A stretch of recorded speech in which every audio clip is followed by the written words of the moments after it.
Hey friends, now let's continue our next topic of chapter 8, Framing of Constitution and its Features, page number 61. We are on page number 61 and our next topic is the 7th topic, which is Independent and Impartial Judiciary.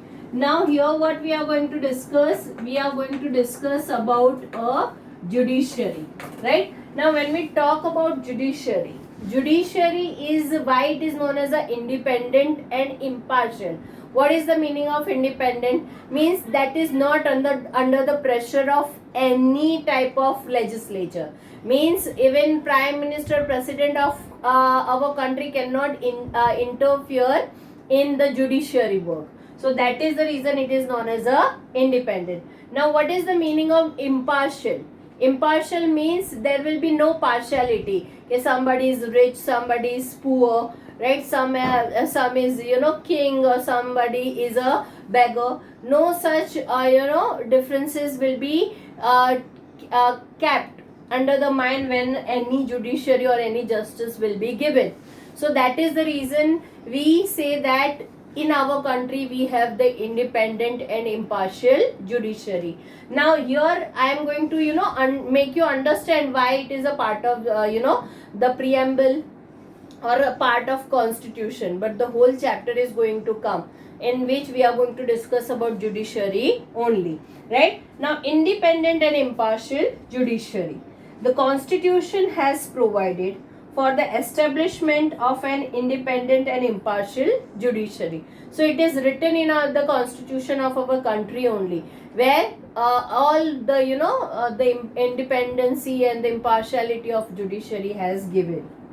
There is a Supreme Court at the top, then there are High Court at states, and under the jurisdiction are the district court, then district level, and at the taluka level there are local and special courts. So here it is hierarchy has been given. Like for example, first comes the Supreme Court, then comes the High Court, right? Then comes the District Court, then comes the Taluka Court. So this is the whole hierarchy is going on, and first who will the most important in taking the decision, that is a Supreme Court. Supreme Court is on a national level, High Court is on a state level, right? District Court and Taluka Court is on the basis of district and the Taluka, right? So this all are, we have many local courts also. So this is what the part of the our judiciary which is divided. The judgment of Supreme Court are binding all to the subordinate courts of the nation. So why it is said that the Supreme Court, whatever the decision taken by Supreme Court, that bind all these other courts. Why? Because if I will not get justice in Taluka, I will go to the district. Then from district I will go to the High Court, and from High Court I will go to the Supreme Court if I will not get the justice. So that is the reason it is known as they are binding, right? In case of conflict between unions and state government, like central government and state government is having a differences with each other, then they will go to where? To the Supreme Court. And matters relating to constitution and interpretation of the status, the final decision is vested with Supreme Court. If any problem arise on the legislature level, on a constitution level, on a law level, right? So who will take the last decision? Supreme Court of our country will take the last decision. The Supreme Court is the protector and the guardian of the constitution. So that is the reason the Supreme Court is known as the protector and guardian of our constitution. Any decision will be taken. If, like for example, any decision has been taken by in parliament, and it passed in parliament and it become a law, but I feel that this law is not right for them, then I'll go to the Supreme Court, and then there will be a fight, right, between the understanding of the law. But then whatever the decision taken for the favor for me or for the that decision, then who will be the winner? That will be decided by whom? Supreme Court only. So that is the reason he is known as the protector and the guardian of the constitution of our country. Right? Now the next topic is on page number 63. Now here we are going to discuss about the page number 62. It's page number 62. Now the another is amendment of constitution. Now when we talk about amendment means what? When we talk about amendments means changes.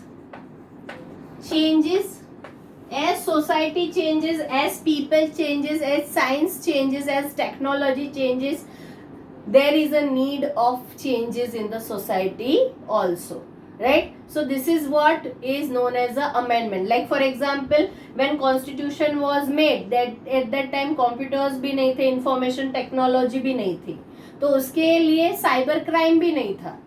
Now information technology is there, computer is there, so we have a cyber crime also. तो हम उस constitution को लेके नहीं चल सकते, उसमें हमें चेंजेस करने ही पड़ेंगे. So that is known as a amendments in the constitution. Now compared to other countries constitution of India is a dynamic means it's very huge, it's very easy. Constitution can be amended as and when required. Constitutional provisions can be amended 3 ways. Means in a 3 way you can make changes in the constitution. Which are the 3 ways you can make the changes? First, amendments can be made by the simple majority of members present to voting in the parliament. Like for example, parliament में अभी किसकी सरकार है, तो like BJP is there, right? So when BJP is there and Modi will decide that this, like for example 370 has been done by Modi, so then all the parliament people has given the majority, तो वो changes हो जाते हैं. It's very easy to make the changes in such a way. Then the second way, certain amendment required the special majority, that is 2/3 majority of members present and voting. So here what has been done, Lok Sabha is also called, Rajya Sabha is also called, all the union state legislature, everybody means it is called.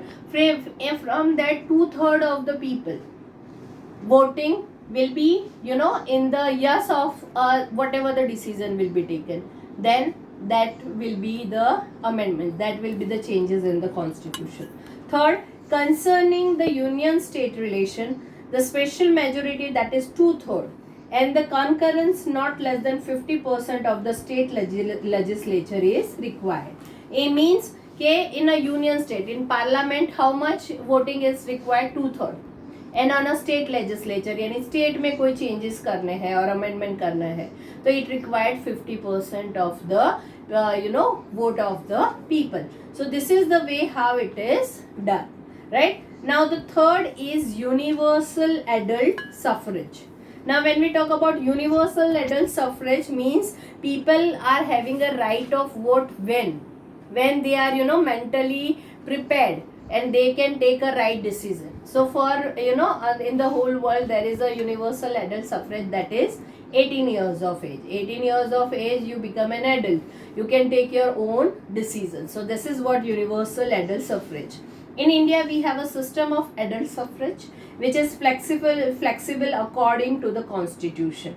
Any citizen who is above 18 years of age and above possess right to vote in the election of parliament, legislative assembly or local self-government bodies without any discrimination of education, property and economic standard. Means there you will when you will go for voting, it will be not seen in what category, what caste, what religion you are. You are an Indian and you are giving a vote. Why? Because you are of 18 years of age and this right has been given by the constitution of our country to you. So this is what the adult suffrage means.